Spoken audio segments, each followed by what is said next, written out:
ভাই একটু ব্যাগটা রাখেন, ইমার্জেন্সি আমার একটু কাজ আছে, আমি আসতেছি কিছুক্ষণের মধ্যে ভাই। আরে ভাই ব্যাগটা আমারে দিয়া গেল, কোনো কথাও শুনলো না, সে তো আমারে চিনেও না।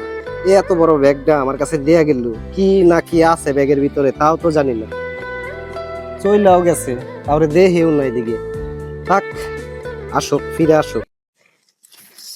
2-3 ঘন্টা হয়ে গেছে, ব্যাগটা দেয়া গেছে, এখনো আসতেছে না। আসলে ব্যাগটার ভিতরে কি আছে? আর ভাই এভাবে দিয়া ইমার্জেন্সি ভাবে চলে গেল, আমার একটা কথা বলতেও দিল না। কি ও ভাই, আপনি ব্যাগটা লয়ে বয়ে আছেন, অনেকক্ষণ ধরে দেখতাছি আপনারে। ভাই এই ব্যাগটা আমার একজনে দিয়ে গেছে, তার ইমার্জেন্সি কাজ আছে দিকে চলে গেছে, আবার আসবো, আইসা ব্যাগটা নিয়ে যাবো, এর জন্য বসে রয়েছি। ভাই আমারও তো কালকে এরকম একটা ব্যাগ দেয়া গেছিল গা, অনেকক্ষণ ধরে ওয়েট করতেছিলাম, হ্যাঁ আয় নাই, পরে আমি গেছিলাম গা।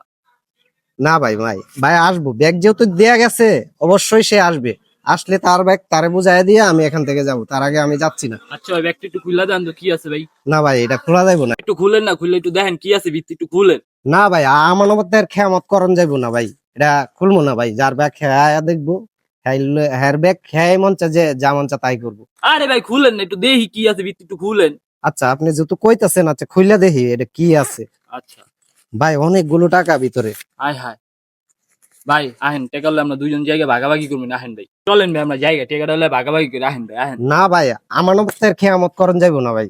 আরে ভাই আপনি কি বোকা নাকি? আহেন ভাই যাই, দুজন মিলে ভাগাভাগি ভাই করে আমগা। আপনার কাজ থাকলে আপনি চইলা যান, আমি এখানে বসে থাকি, যার ব্যাগ সে আয়সা নিয়ে যাইবো আমার কাছ থেকে। দূর আপনি আসলে একটা বোকা। এতগুলো টাকা আমার কাছে রাইখে গেল, আর এত সময় হয়ে গেল, আইতেও আছে না, একটা বিপদে পালা দিল আমারে, বুঝলাম না। আরে ভাই আছেন আপনি? হ্যাঁ ভাই, বসে ভাই রইছি মনে তো কোনো আমি। কষ্ট নেন নাই তো ভাই? না ভাই, কষ্ট নাই, আপনি এটা আমি দেয়া যে গেছেন। ঠিকমতো আসিনি, আপনার কোনো কষ্ট নেন নাই তো ভাই? ভাই কষ্ট লাগে না, এতগুলো টাকা আমার কাছে দেয়া গেছেন, আপনি একটা কথাও শুনলেন না। আমি এতক্ষণ ধরে বসে রয়েছি, চিন্তা করতেছি আপনার জন্য। আসলে আমি আপনাকে একটা পরীক্ষা করেছিলাম, আপনি তো আমার পরীক্ষা আপনি পাস করছেন ভাই।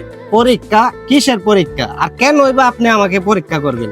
তাহলে আপনার পরীক্ষা আমি কেন নিয়েছি জানেন? তাহলে শুনেন কেন পরীক্ষা নিয়েছি। হ্যালো আব্বা, আমি টাকাটা আজকের রাতের ভিতরে ম্যানেজ করতেছি, বুঝছো বাবা? তুমি অসুস্থ থাকবে না বাবা, তুমি ভালো হয়ে যাইবা। আজকের রাতের ভিতরে আমি যেভাবে পারি এভাবেই টাকাটা ম্যানেজ করতেছি, তুমি আর অসুস্থ থাকবে না, তুমি কোনো চিন্তাই করো না। সেই জন্য আমি আপনাকে পরীক্ষা করছি, আর আপনি আমার পরীক্ষা পাস। এই যে এটা আমার অফিস। এটাও আপনার অফিস ভাই? জি, এই অফিসে আপনার জন্য চাকরি বাও করা হয়েছে, আর আপনার এই যে পরীক্ষাটা করা হয়েছে। ভাই হ্যাঁ, আপনার সাথে? জি আমার সাথে। সবাই মিলে আমার পরীক্ষা নিলে? জি, আমরা এই ধরনের সৎ মানুষই খুঁজতেছি, আর এই সৎ মানুষই আমার অফিসে খুবই দরকার। আর এই টাকাটা আমি আপনাকে দিয়ে গেলাম, এটা আপনার বাবার চিকিৎসা করবেন। ভাই আমার অনেক উপকার করছেন, আপনি অনেক উপকার করছেন ভাই, আর চাকরিটাও আমার খুবই দরকার ভাই। ঠিক আছে, সমস্যা নেই, আপনি চলে আসবেন। বস তাহলে আমরা আরেকজনের কাছে যাই, দেখি কারো কেউ সৎ আছে কিনা। ঠিক আছে, চলেন চলেন।